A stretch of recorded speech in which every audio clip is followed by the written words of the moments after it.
At 6:15 in the morning on August 26, 1976, the North Coast Hiawatha crossed the border into Montana, carrying a very important person, the Cardinal Archbishop of Kraków in Poland.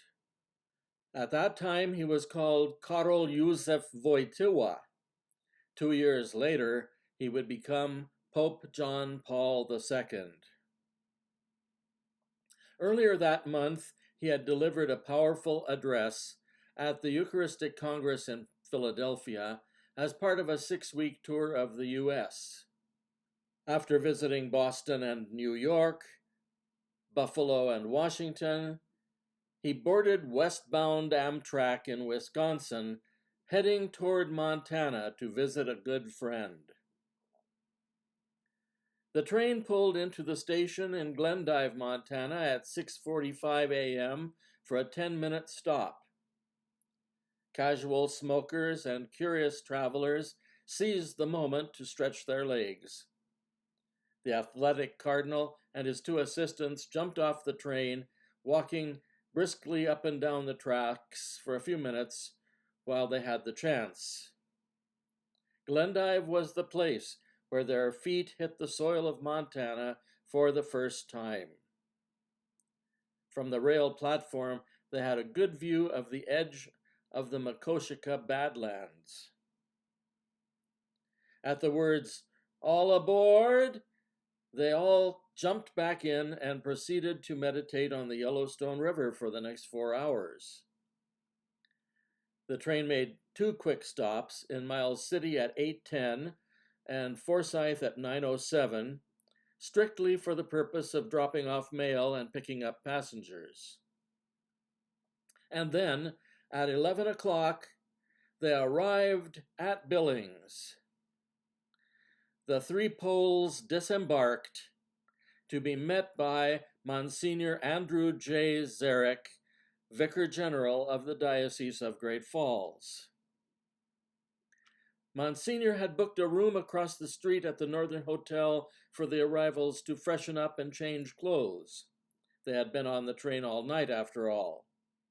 Then he took them for lunch to the Golden Bell restaurant in the hotel, one of the finest eateries in Billings. There, he probably recommended the specialties of the house, the Caesar salad mixed right at your table according to your instructions, and the flaming shish kebab. After lunch, they deposited their bags in Zarek's Lincoln Continental. You may ask, how can a priest be driving a luxury sedan listing at $20,000, which would be $114,000 today? Well, when Zarek was in college at Gonzaga many years before, he befriended a Spokane boy by the name of Bing Crosby, who later became one of the biggest names in Hollywood. As an ongoing token of friendship, every year Mr. Bing Crosby would buy Father Andrew Zarek a new luxury vehicle. So the Cardinal took the passenger seat, and his 2 assistants were left in the back seat, in the car that Bing Crosby had bought. Before going out on the road, Monsignor drove the visitors to see his church, the historic St. Patrick's, as he always called it.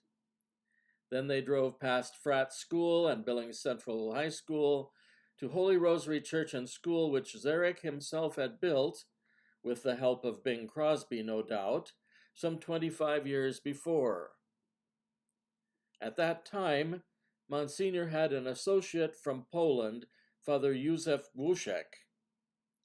Visiting that priest was the whole purpose of the Cardinal's trip to Montana. The 173-mile drive from Billings to Geyser would take a full 3 hours because of the 55-mile-an-hour speed limit.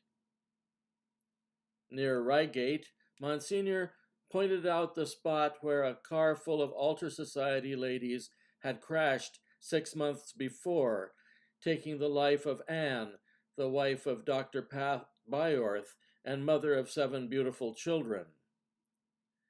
The cardinal grieved for her then, as I still do to this day. They arrived in late afternoon at the petite but well-appointed Church of St. Cyril in Geyser, Montana, were reunited with Monsignor Głuszek, and celebrated Mass together before supper. Accommodations must have been pretty tight that night for the 5 of them.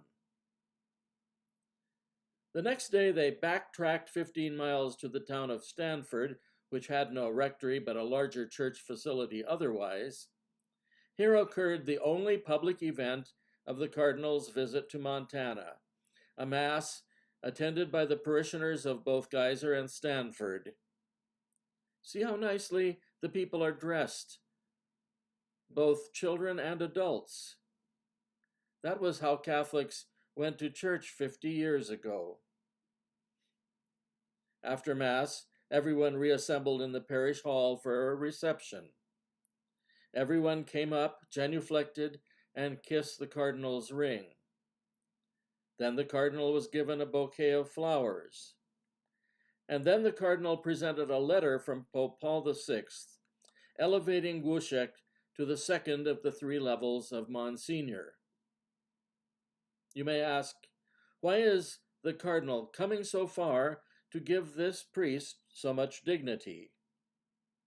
Well, firstly, he is a survivor of 5 years and 8 months confinement at the slave labor camps of Dachau and Gozen. Secondly, he helped to gather funds to send the cardinal himself and other Polish bishops to Rome for the Second Vatican Council. But how could an isolated rural priest in Montana raise such funds? The answer is simple.